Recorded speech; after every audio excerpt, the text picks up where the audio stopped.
It's so ironic that people are like, we need to feed the world. I'm like, well, how do you think humans fed themselves up until now and are still feeding themselves in a subsistence method in so many places around the world? Yeah, it's absolutely possible. It's just a matter of like, what else do we need as humans? Like, how many phones and technological devices do we need to have? Like, how much land do we need to contribute to tree farming so that we can have all the like new furniture that we could possibly want? Like there's so many other ways that we use this earth, and trying to pretend like conventional farming is, or large scale farming is the answer, is overlooking all the other aspects of the choices that we make as humans that impact this planet. And it is not, in my view, correct to say that small farms are in some way like hurting our ability to feed ourselves. It is what feeds people and has fed people and hopefully will continue to feed people.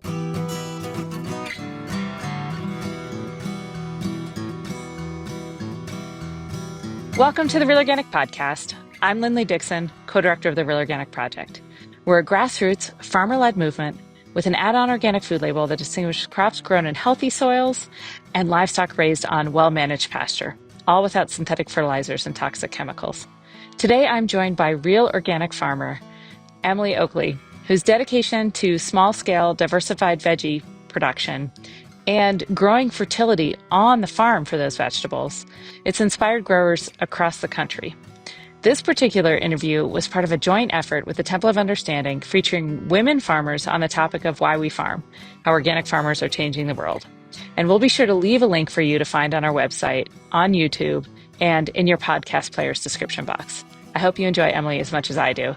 She shares challenges and opportunities that she sees for the next generation of farmers and the deep connection she maintains between her farming practices and her values.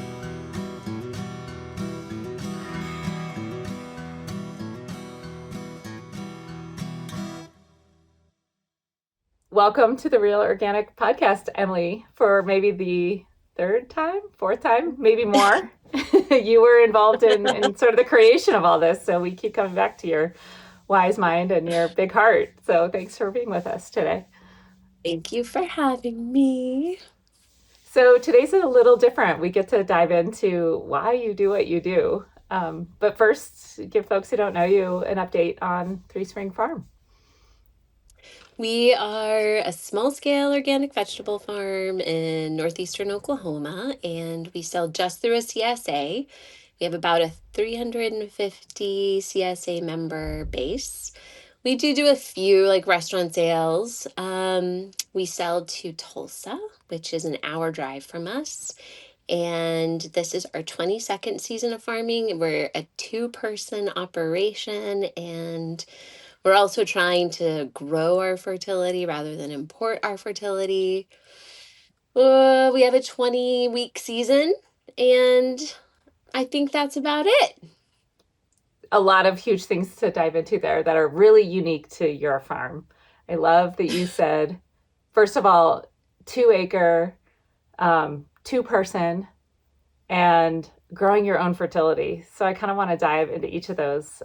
Let's start with why just you and your husband. I mean, you trained on Full Belly, which we interviewed Drew Rivers, and that they had 91 employees, I think she said right now, and many owners. So how come you went to the opposite extreme? A lot of reasons. One, we like love the diversity that they can do on a larger farm and with all those employees and year-round growing. I mean, they are amazing. Like you can eat off a Full Belly farm exclusively. But we also knew that we were going to be in Oklahoma.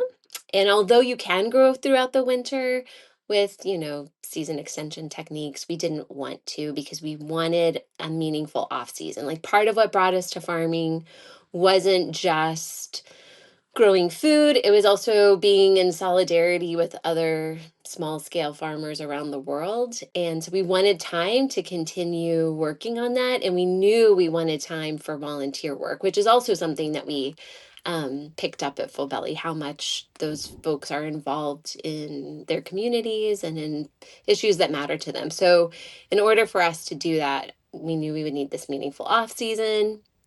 We did not want the burden of trying to figure out like what people would do over the winter when they weren't working with us. And we also, this may sound terrible, but we also just love the freedom of being a two-person farm. If it's raining, um, we don't have to scramble to find jobs for people to fill because they're there and we're paying them, so we need to find something for them to do.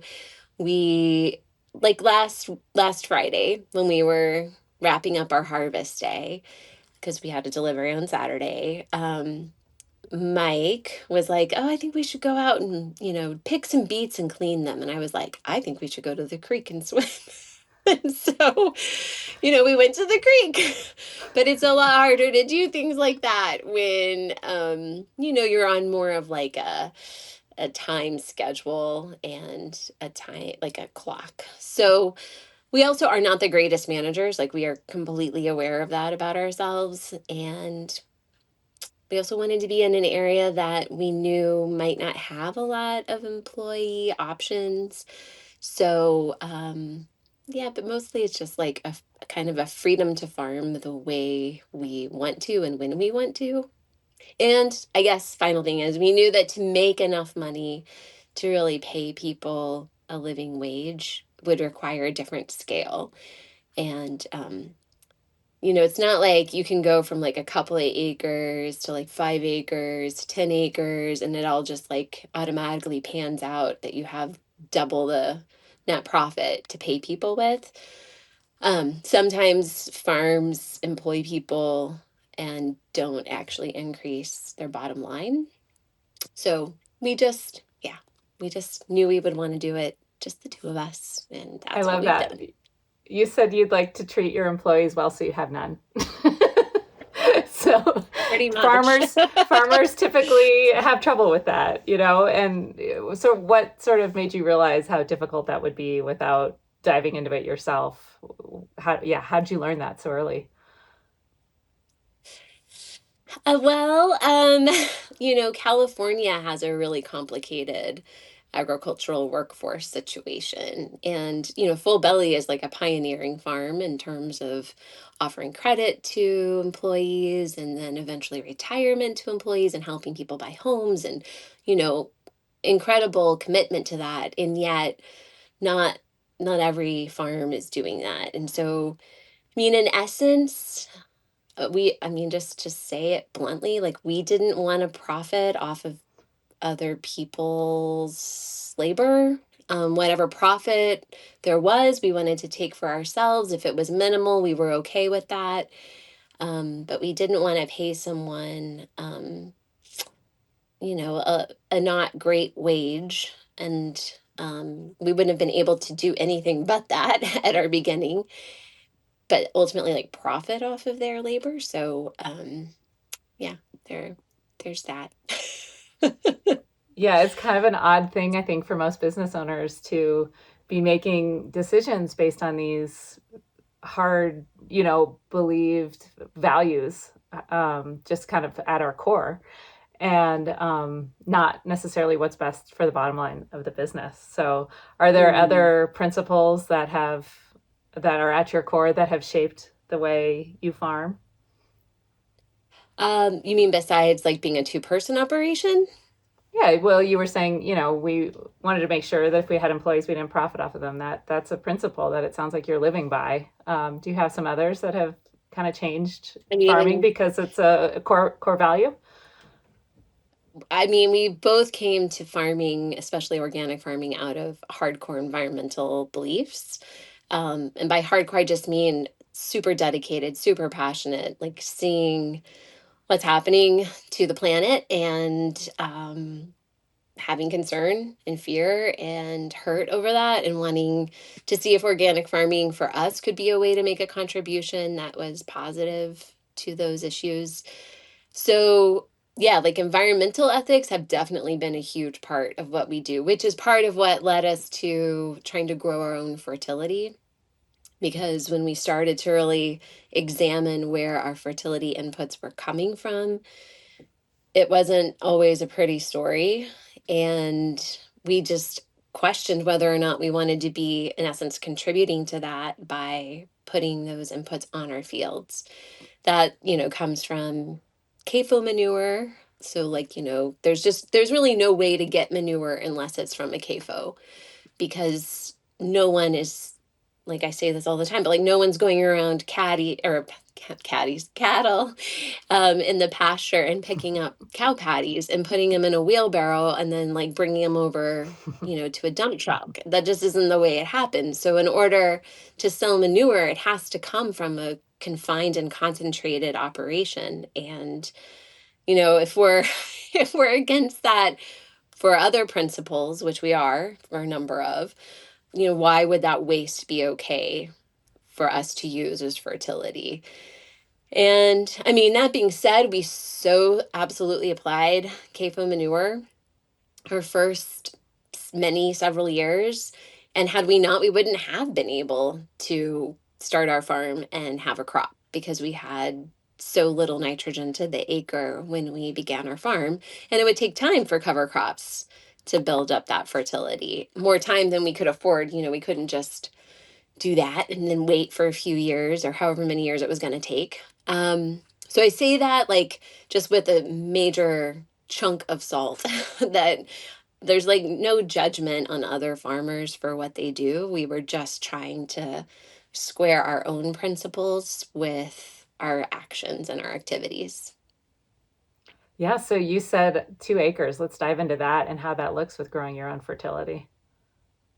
Yeah, so we've got, I mean, it's probably 2 to 3-ish in annual row crops. And that is divided between a spring season of cool weather stuff and a summer season of warm season. And then we've got the same amount in a fallow cover crop for the year. So fallow meaning that it's not growing any cash crops, but it is growing two cover crops, both a winter and a summer cover crop. So, we have grown up to 7 acres, just the two of us. And, like things like melons, watermelons, sweet corn, those things can take up a lot of space. And so, you don't have to be, um, it doesn't take much to get to 7 acres in some instances. But over time, we've just figured out kind of what crops are more profitable, which ones people want, which ones are worth our time. And so we like don't grow fava beans anymore because we were just having a super hard time with them in the spring with late freezes and unpredictable weather. And it was sad. It was sad to let them go, but they were not profitable. um, so, do we still grow some crops that aren't super profitable because they make customers happy? Of course. Or they make us happy? Absolutely. Like we brought back celery and we're about to harvest that tomorrow, just because it's fun. But, getting down to a smaller scale allowed us to kind of figure out where our labor made the most sense. And after we had a kid, which is like 12 years ago, time just became even more valuable. And it became a question of like not just our farm baby, but our actual baby. And, was that crop worth taking time away from our family if it really wasn't that profitable? And it just became a lot easier to put things on the chopping block that didn't, because we pretty much have grown like from artichokes to English peas, like everything you can imagine at some point or another. Like every vegetable farmer that loves gardening, you just want to try it all Right? and then you see what works, right, for you and in that Right? soil type in that location.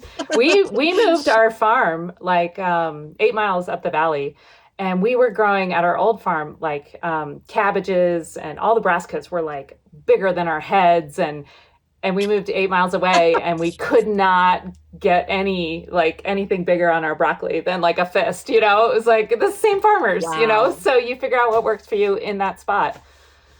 Absolutely. Microclimates are for real. Yeah. And soil types too. Definitely.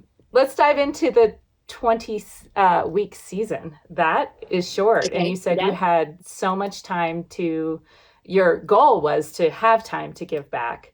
And I was just talking to Melissa, told this story of how when I went to Germany, the small farms there are really proud. It's like a tradition that they give back to their communities, and they put on their firefighting equipment for me to, demonstrate that they're proud of what Oh, they do. And yeah. I think we've kind of lost all of that. With the merging of all, like, you buy out your neighbor, and all of that sense of giving back and the role of the small farmer. So first of all, why was that important to you to give back, and what have you decided to do with your time? I guess it was important to give back because, while we did choose to be farmers, we also were lucky enough to have like access to a college education and, we had a choice to farm. It wasn't something that we had to do. And um not everybody who farms is, in that position if you think about it on a global scale.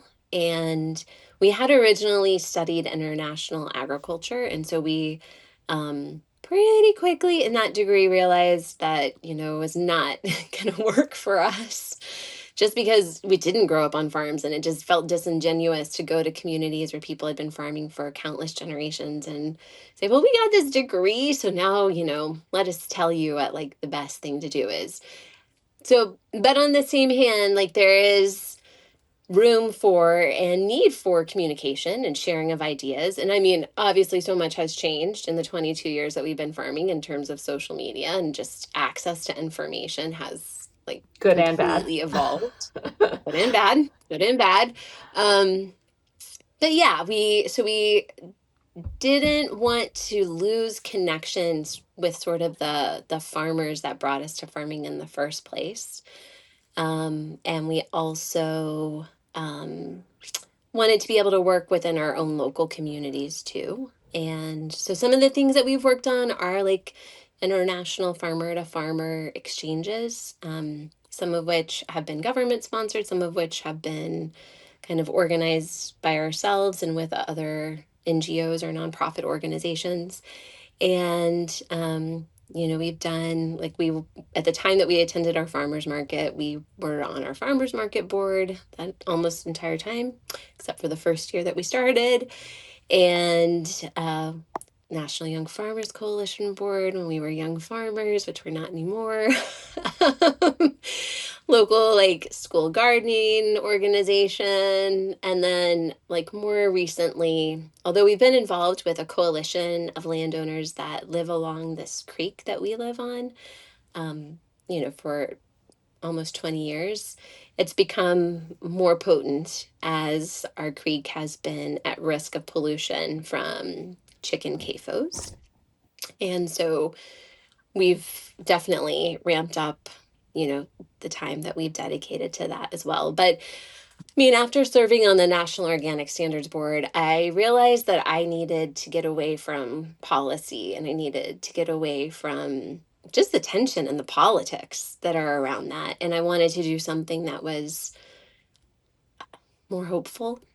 And so, one of the things that I did was work with a professor at the University of Arkansas to um, core people's ancient trees to let them know how old they are in Oklahoma. Oklahoma has some of the last and largest old growth forests in the eastern United States, which you don't think of, but they're like short, scrubby trees that, are kind of on the end and edge of the eastern temperate forest. And so because of that, they look like these scrawny little things, but like a tree, like a cedar this big around can be 700 years old. So, Oh my goodness, just for, 700 years. yeah, Wow. yeah, so that has been super fun and super hopeful, and that I had to take a hiatus from because I cared for my mom while she was at the end of her life. But hopefully we'll get back to that this fall.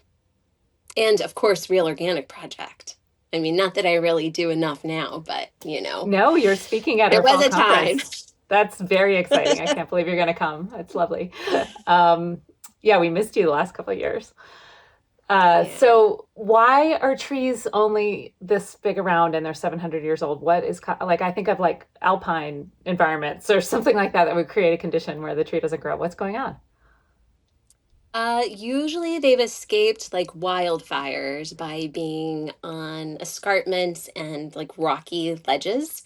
And because of the growing conditions, because they're not in like prime soil and they are often on like boulder hills, um, and because like it can get both extremely cold and extremely hot in Oklahoma, and it can be really wet and it can be really dry. And because they've had to survive fire, they just tend to not be able to grow to the same diameter that, something in a more favorable growing environment could.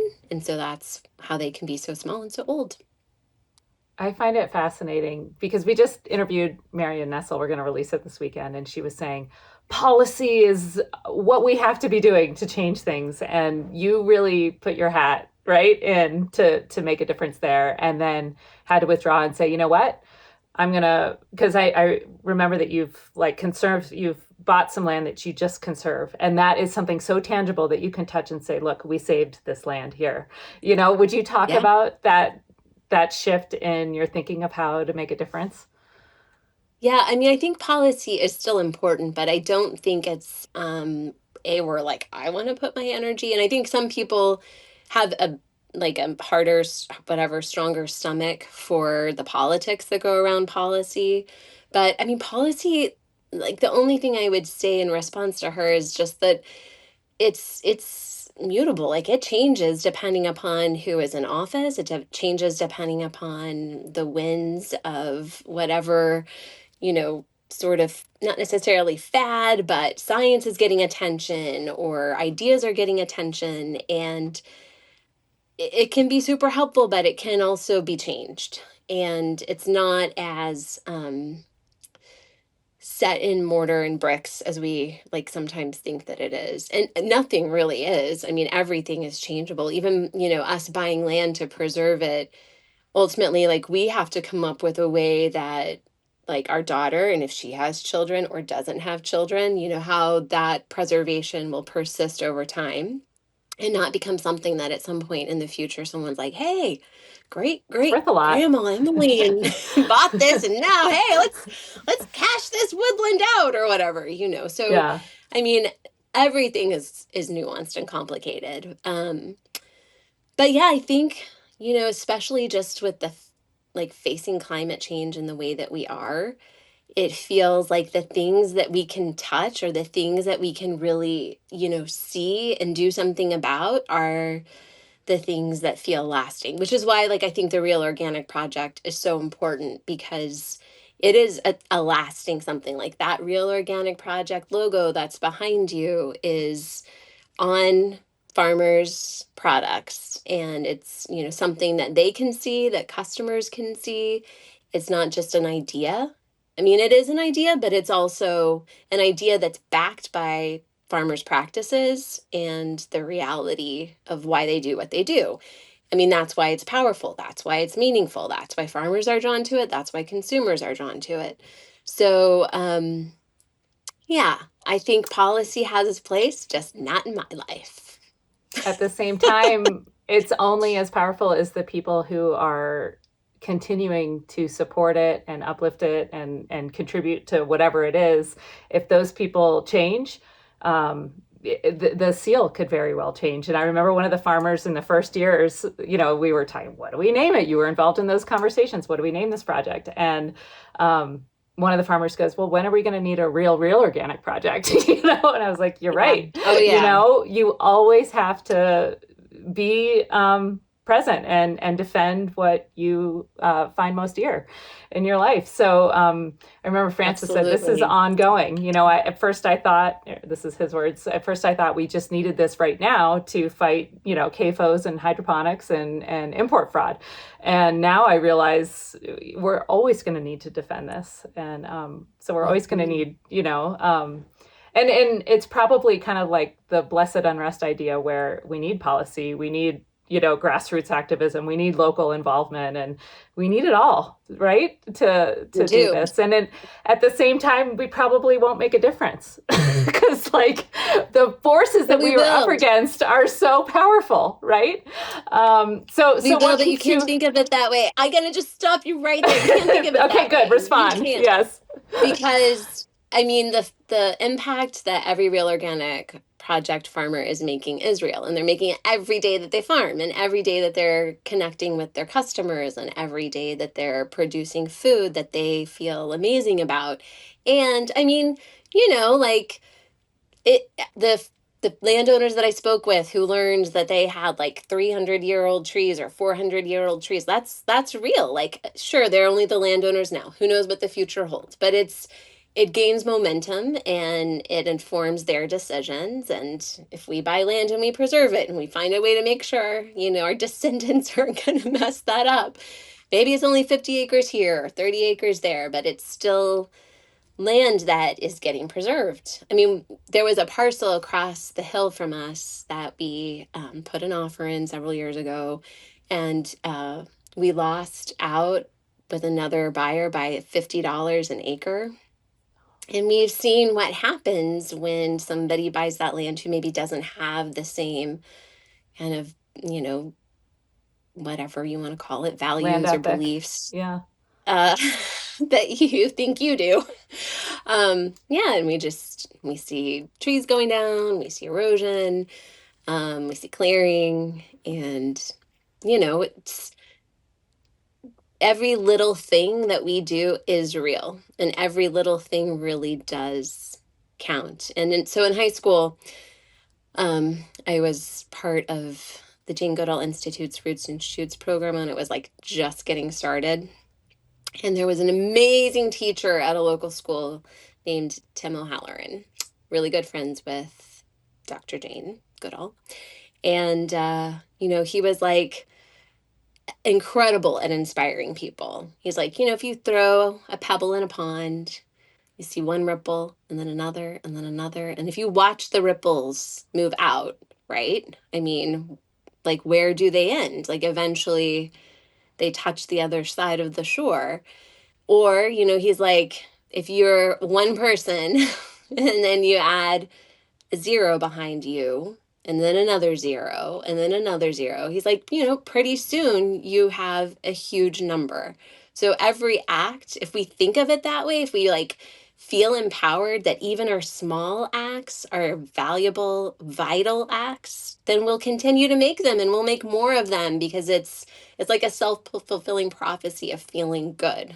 Um, so yeah, I hope people don't feel like what they do doesn't matter because it does because like if that's what we think, then why are we even like farming? Why are we even fighting for the Real Organic Project? Like we can't believe that. We have to believe that what we do has value, and not just value but is like revolutionary, because it is. It's revolutionary if we can allow it to spread, if we can. And that's kind of that idea that you were talking about, the ripple effect. Like, have you ever had someone just be so generous out of the blue? Like, we had a CSA member take their entire CSA box and cook it up and give it back to us in the form of like a delicious food, Oh, right? That is like how incredible. Like, they knew exactly what we needed.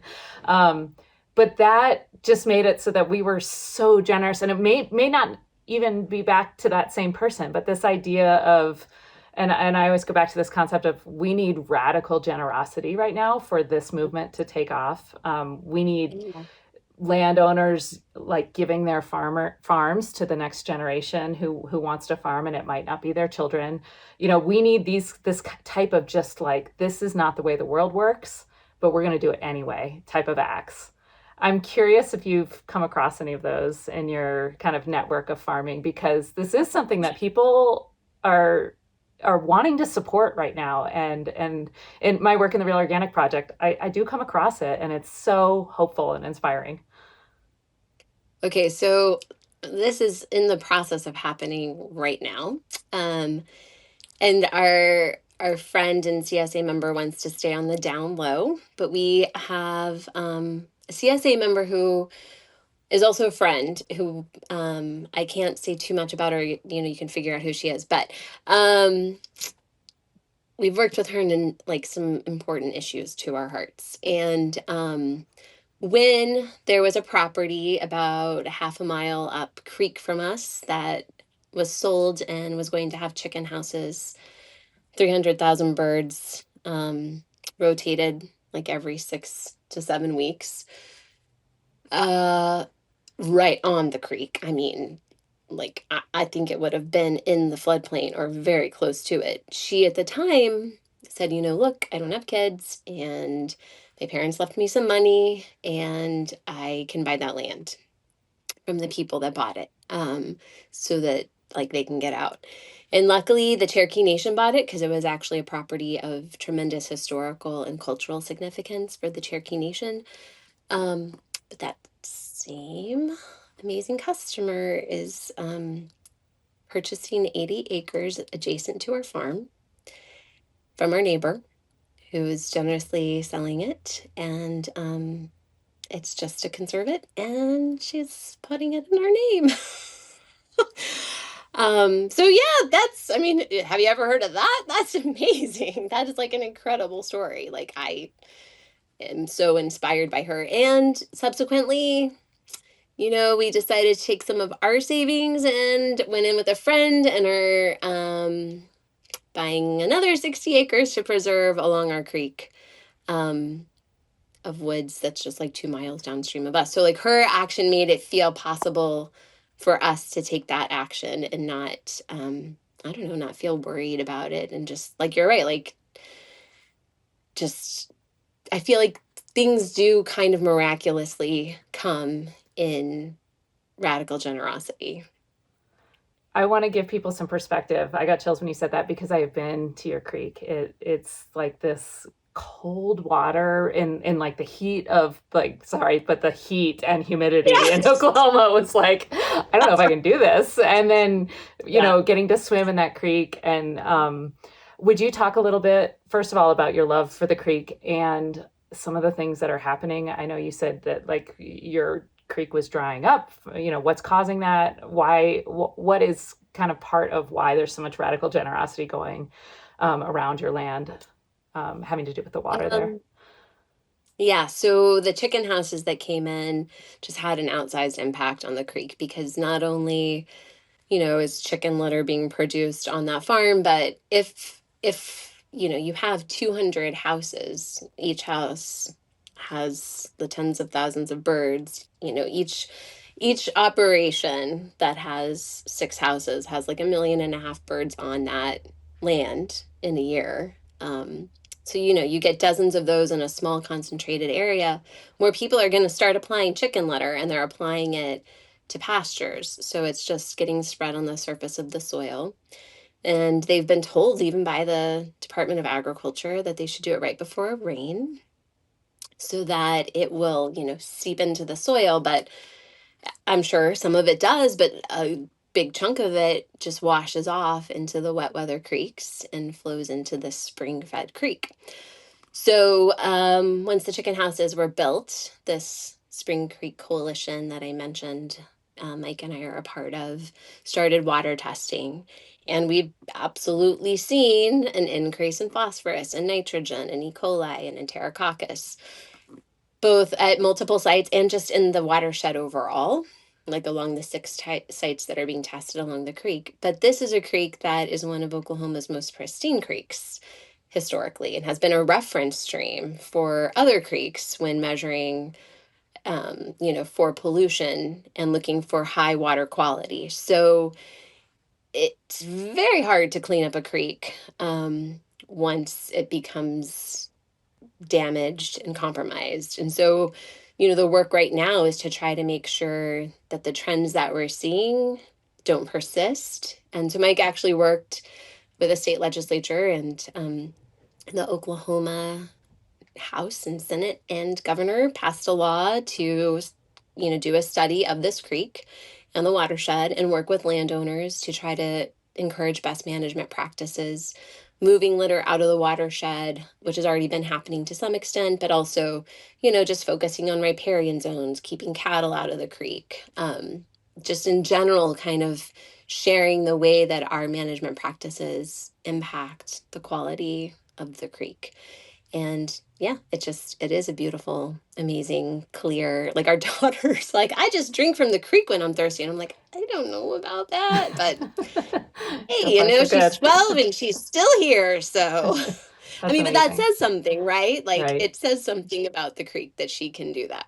Um, Yeah. so yeah. I feel so privileged to have gotten to swim in it, and Oh, a little bit safe knowing that that portion of the creek is being watched by you. So I see why there's that generous person wanted to do that. It makes sense to me.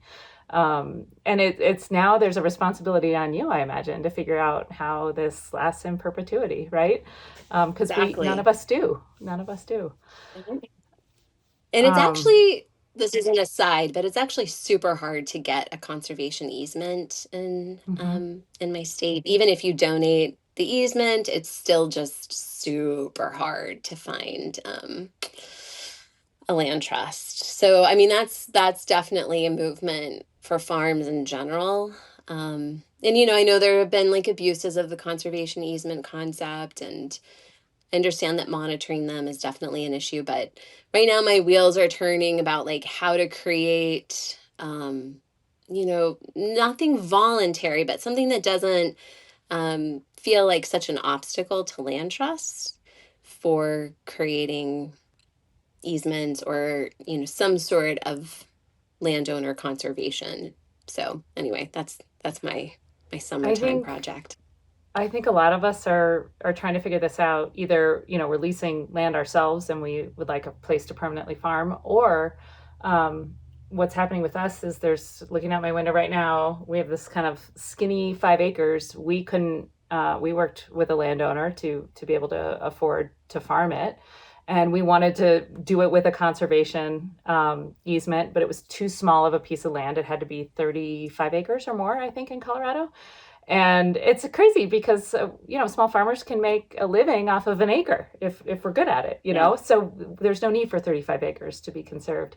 um, so now we've got 20 acres of pasture back here, and the man who owns it is in his mid 80s, and all his kids don't live here and don't want to farm it. And to our south is a development, right? And this is gorgeous farmland that has water rights, which is everything out here. You want to farm it, it's just going to be Mm-hmm. paved over. It's like that is Yeah. in the next couple of years, unless, and land is probably $500,000 an acre with water. It's like we're so close to town. It is like insane, 50,000 to 500,000. But that's what it's worth if you were to development, right? To develop it. Wow.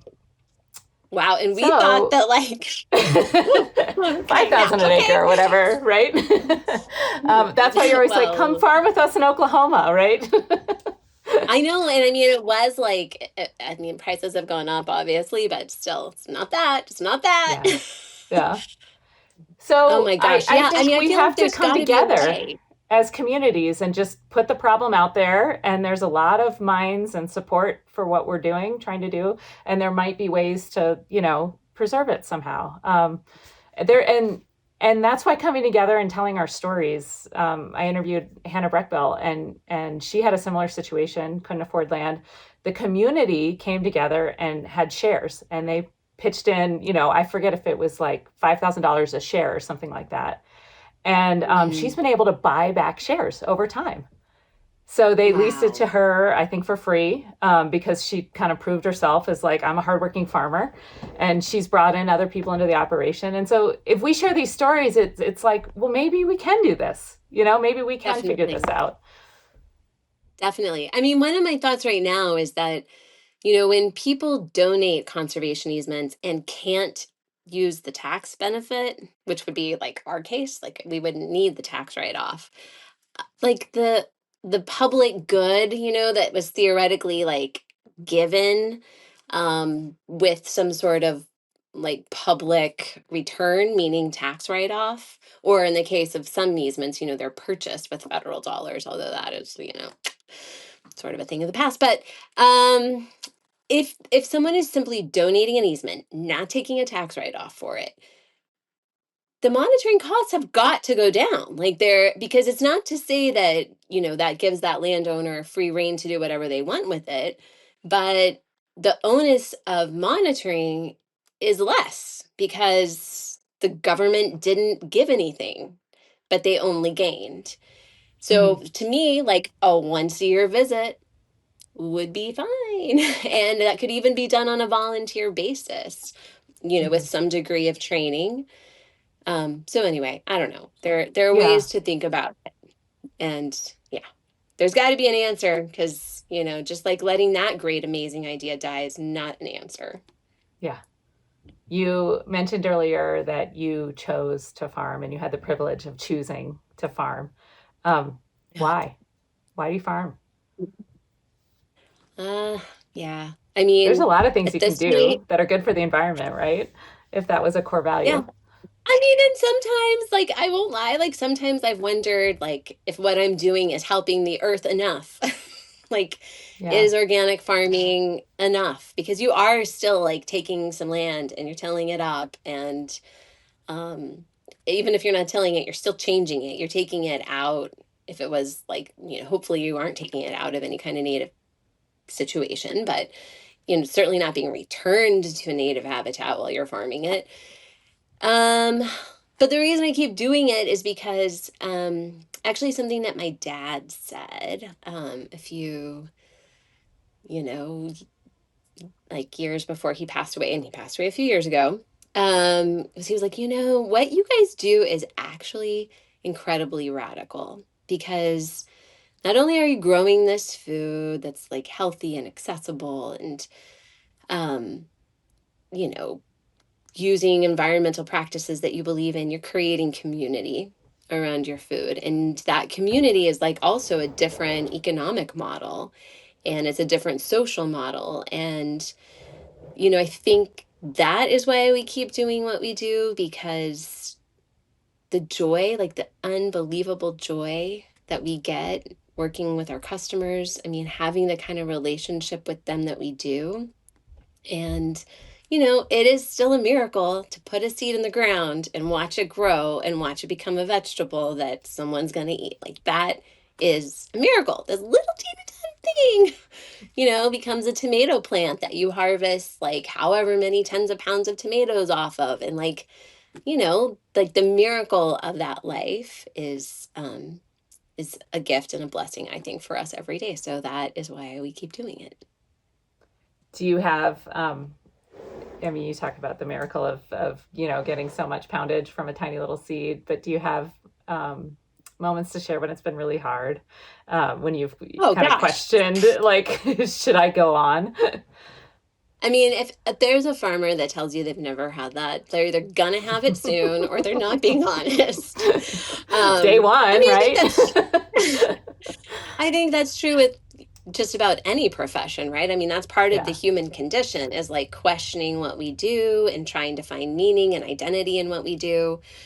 But yeah, I mean, this spring we've had like 3 feet of rain since April. It's crazy. It just kept raining. This was like that first period of, I think we're finally over a week without rain. And that's challenging. Like that. I mean, does it make me question what I do anymore? No, because I've just been doing it for so long and I've made like the commitment that I've made to it, just kind of like the commitment I make to Mike or the commitment I make to my daughter, or the commitment I make to this land is also the commitment I make to farming. Not to say that I'll farm forever because I won't be able to, but nothing is like hard enough now to make me want to quit. But there are definitely times when I think, hmm, what am I growing this crop for? Or, why am I picking all those beets for whatever, like dollar a pound or whatever. But those, I kind of see those moments also as like just really amazing opportunities to look at our system, try to refine it, and try to find ways to make whatever change we need to make to feel good about the thing that was bothering us before. And some of it I mean, some of what I wrote in our CSC newsletter, I think last week, was like some of it is just learning to let go. Like that is the beauty of farming. Like it really forces people to learn to let go. You do not have control. And even though Mike and I are control freaks and risk averse, this is in You some can't ways like the control the best weather. job for us. Yeah, you can't, Yeah. and you can't control a lot of things, and that's a valuable lesson.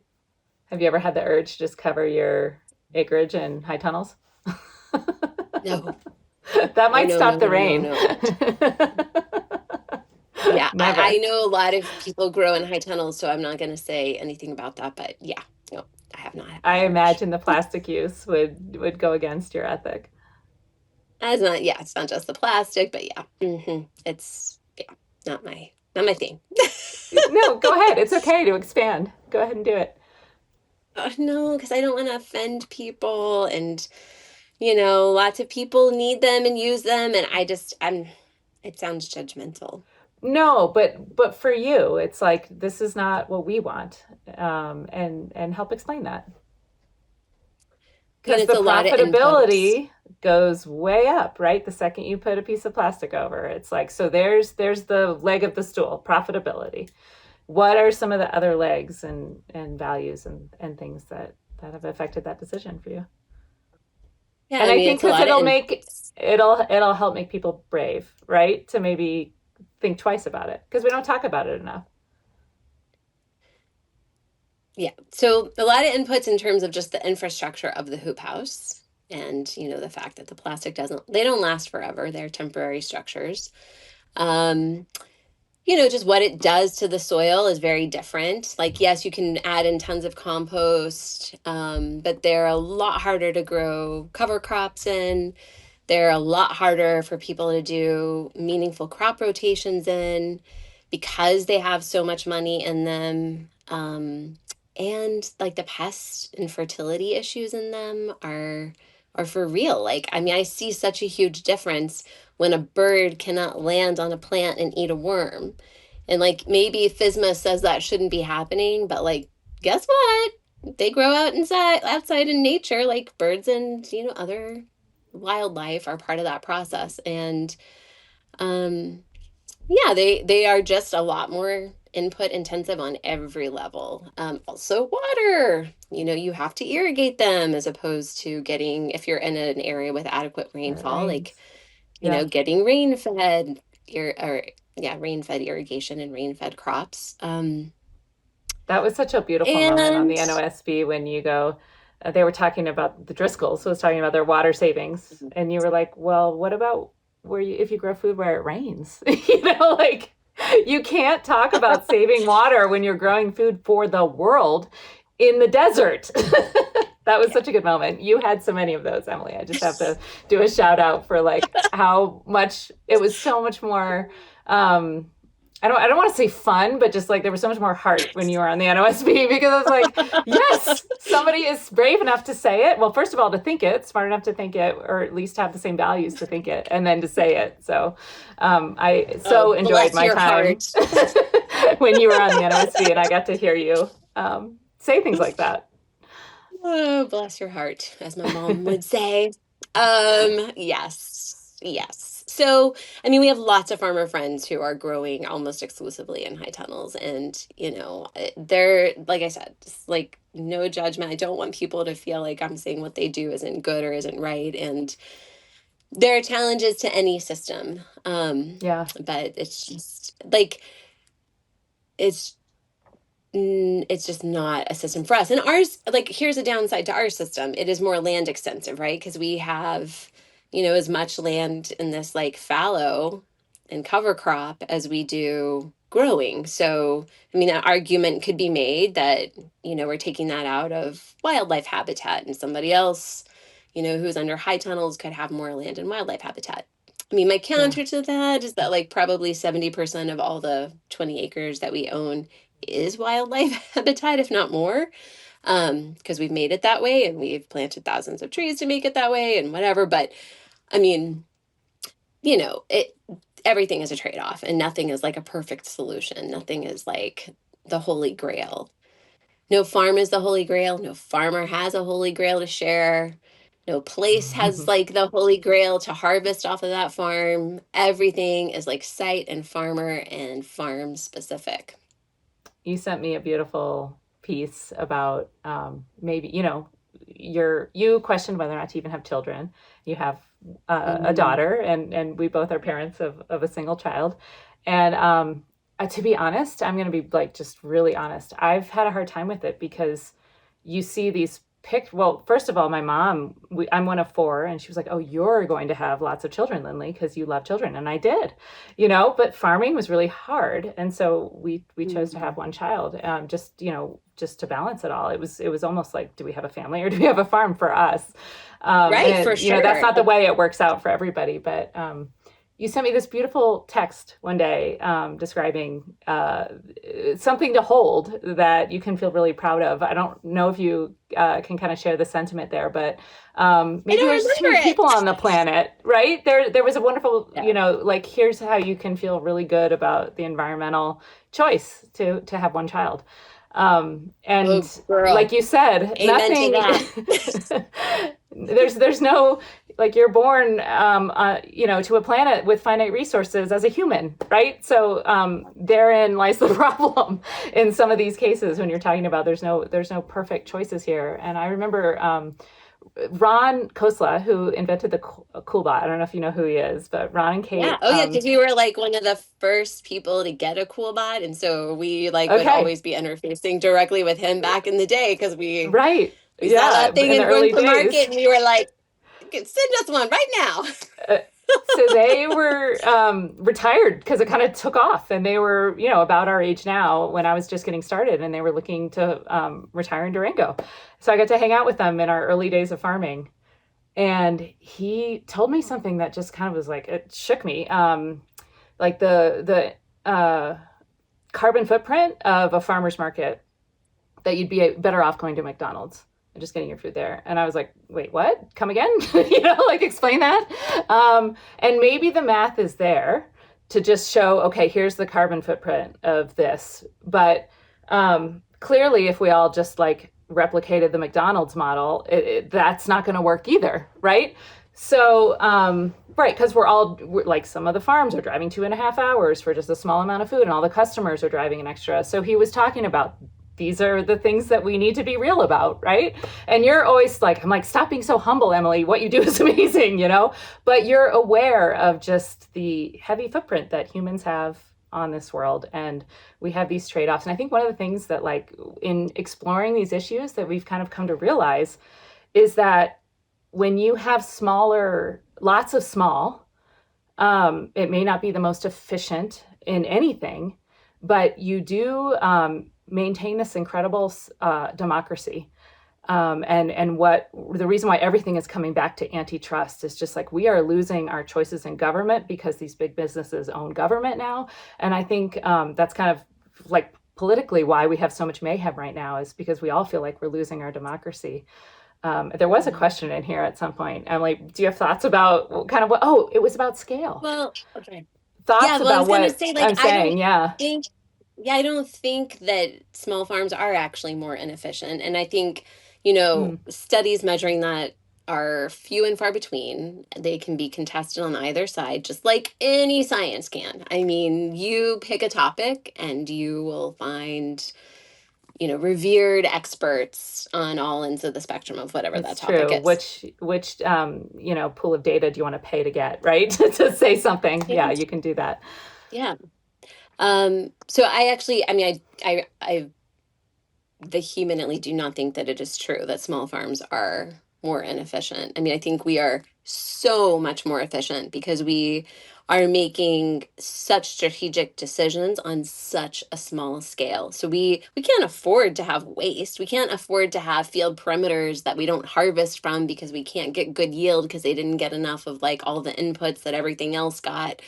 We aren't able to just like throw away food that might have a slight blemish. Like, that's the stuff that we sell for seconds, or that's the stuff that we Yeah, eat, or that gets canned by a friend. Like, I it's true. do not think for 1 second that that's true, because the efficiencies are what ripped out all the hedgerows of the Midwest, which have had, Mm. untold consequences on songbirds, on monarchs. Like, I mean, we could just go on and on about like why scaling up is not a good thing for an environment because you lose all nuance of diversity, of edges.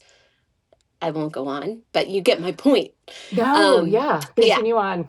I I do I remember this just moment when I was like, it's funny when I visit a farm and they've got some runoff on their field and it's only an acre and the pasture strip next to it catches it, but then I see a similar amount of runoff on a 20-acre field and you were like, exactly, that's exactly what I'm talking about. Like, just the footprint of a small farm, it can work better even if you have a similar amount of erosion on your field.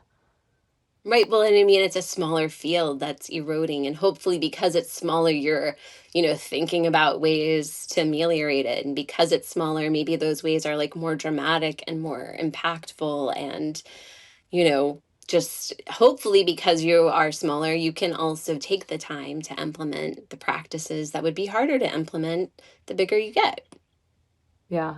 And so yeah, I think I cut you off though, but do you have other thoughts about can this what we're doing be done well at scale? Oh my gosh, I mean, it's what fed humanity and got us to where we are now. Like, I mean, it's so ironic that people are like, we need to feed the world. I'm like, well, how do you think humans fed themselves up until now and are still feeding themselves in a subsistence method in so many places around the world? Yeah, it's absolutely possible. It's just a matter of like, what else do we need as humans? Like, how many phones and technological devices do we need to have? Like, how much land do we need to contribute to tree farming so that we can have all the like new furniture that we could possibly want? Like, there's so many other ways that we use this earth, and trying to pretend like conventional farming is, or large scale farming is the answer, is overlooking all the other aspects of the choices that we make as humans that impact this planet. And it is not, in my view, correct to say that small farms are in some way like hurting our ability to feed ourselves. It is what feeds people and has fed people and hopefully will continue to feed people throughout history and into the future. Yeah, Marianne Nessel said we're producing 4,000 calories per, or we have in the food system 4,000 calories, and that includes, it doesn't include exports and it includes imports. And so in the US population, 4,000 calories. And this whole political system is what is, you're competing basically with too much food. So it's like, Yep. we're allowing this food to be so cheap because that's what we're subsidizing is more and more calories. And the Well, and people it's that are so cheap producing actual food. because we want money for other things too. Like, we want money to be a consumer culture to buy endless quantities of things that we just like, do we genuinely need? I mean, we're at a point where like this generation is, I mean, when you have free cycle and you have like, you know, amazing things on people's curbs with a sign that says free because we've just got too much stuff in this world, slogans like we have to feed the planet are so strategic. They're catchphrases that are contrived by politicians and lobbyists who are trying to deliver a message because they want a certain outcome. They are not necessarily based on fact. I mean, So that's one how of we my got the green questions revolution. is, we both have kids that are, 12, 15. What keeps you up at night and thinking about her life? What do you see unfolding that makes you worried that we need to act now? Consumption and population are the two issues that have been my worry since I was a teenager and remain my worry. They've only exacerbated with time. And if we don't accept the limits of our planet, it's going to accept the limits of us. And it's not a matter of like, I think the other thing that worries me at this point is that it seems like there's a certain mentality of like, well, I got to get mine while there's still something to get. And if I don't do it, somebody else is going to do it. If I don't hurt the earth and scavenge the resources. If not me, someone else. But I mean, really, like, just do you really want to like live that way and think that way? And is that, I mean, just the insane selfishness is based on tremendous fear and uncertainty. If we could get past the fear, I think we could get back to radical generosity. I love how you said that. Okay, so you're so inspiring to so many people. I'm wondering who inspires you. Oh I my hear it, Emily. gosh. I know I tell you that, I'm often like, okay, what would Emily do? But I hear it after I've interviewed you. So maybe I need to forward those more often so you can know. No, pshaw, pshaw. I mean, so many people inspire me. I mean, like, people like this woman who has been part of the Spring Creek Coalition for decades at this point and is in her 80s and like dedicates her time and doesn't have to and could be like living out the last, decade and a half of her life in just ease and, without the troubles of worrying about the world, puts in like a part-time job at least into this work. I mean, they're the people that we all hear about, that we all know about. And I mean, obviously, people like Jane Goodall, like, I mean, those people obviously inspire me. Isn't she amazing? And she is amazing. Um, and there are so many like her, but it's also the people that are just kind of like living their daily lives that inspire me. It's like the customers who make a choice to budget for local food. Although at this point we might like be so competitive because prices have gone up and I haven't looked in the grocery store for so long. I Yeah. don't know like what things are I should, but You know what's yeah, the sad is we people. haven't raised our prices, but the retail outlets have. So they're Yeah. just making a bigger profit on our stuff, which is really Yeah. frustrating. It's like, we didn't raise our prices on you. Wow. It's just, maybe they were making too little off of our stuff before. I don't know, but it was interesting to see happen. Yeah, that is interesting and frustrating. Yeah.